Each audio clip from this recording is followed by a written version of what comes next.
Quan el govern d'Azerbaidjan diu que hem de marxar, diuen que tenim 10 dies al principi, marxa primer la gent dels llocs que ja estan ocupats,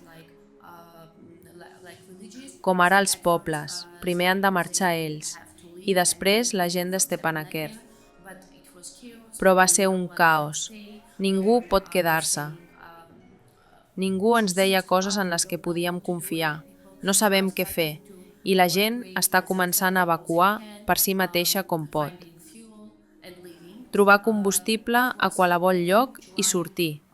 Hi havia una cua enorme al carrer de Stepanakert, i la nostra família va decidir quedar-se a casa, perquè no hi havia motiu. Per què has de dormir als cotxes si pots quedar-te a casa teva i sortir llavors? I ens vam quedar fins al 29 de setembre. I va ser difícil quan veus com els teus veïns marxen, no hi ha llum a les seves cases.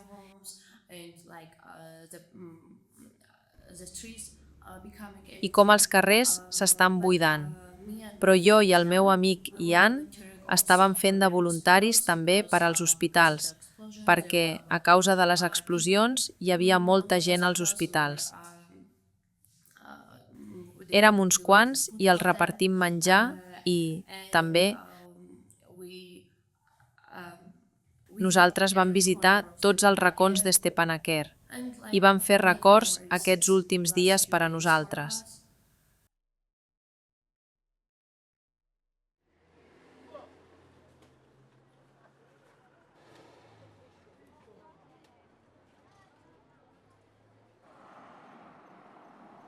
El camí cap a Goris, cap a Armènia, era també complicat, estava ple, era difícil, i eren 22 hores perquè la nostra família pogués arribar a Goris. Estàvem dormint en els cotxes, va ser dur, no hi havia menjar, més o menys un pa per a 11 persones, i tota l'estona, durant tot aquest camí, estava pensant: al pont Hakkari, on hi havia la frontera i el punt de control de l'exèrcit d'Azerbaidjan, i on estaven, comprovant tots els cotxes armenis. I no sé, tenia por de que hi hagués alguna cosa amb el meu pare, amb els meus germans.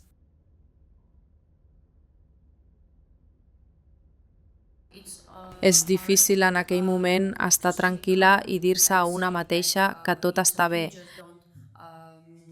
No et preocupis, només has de passar aquest pont. I el meu pare és una persona nerviosa, així que estava pensant que no vulguin intimidar el meu pare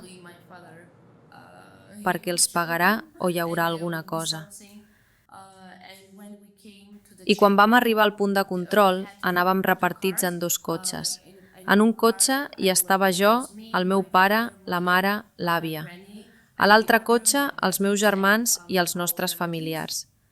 I per nosaltres, en aquell moment, era difícil mantenir el contacte o anar un darrere l'altre.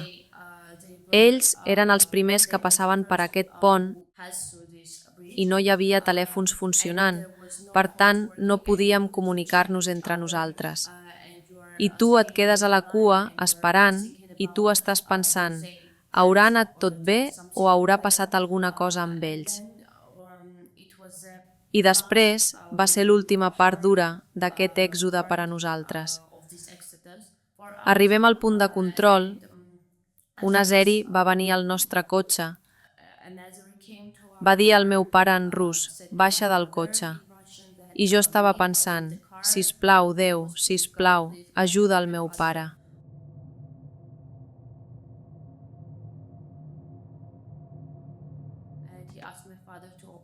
I va demanar al meu pare que obri el maleter del cotxe. El guàrdia azeri volia comprovar si portàvem algú dins del maleter. Així que va preguntar al meu pare en rus: portes algú al maleter? Va dir: no, només som nosaltres i les nostres coses. I llavors els azeris van dir: ok, pots anar-te'n. I gràcies a Déu no hi va haver cap tipus d'intimidació.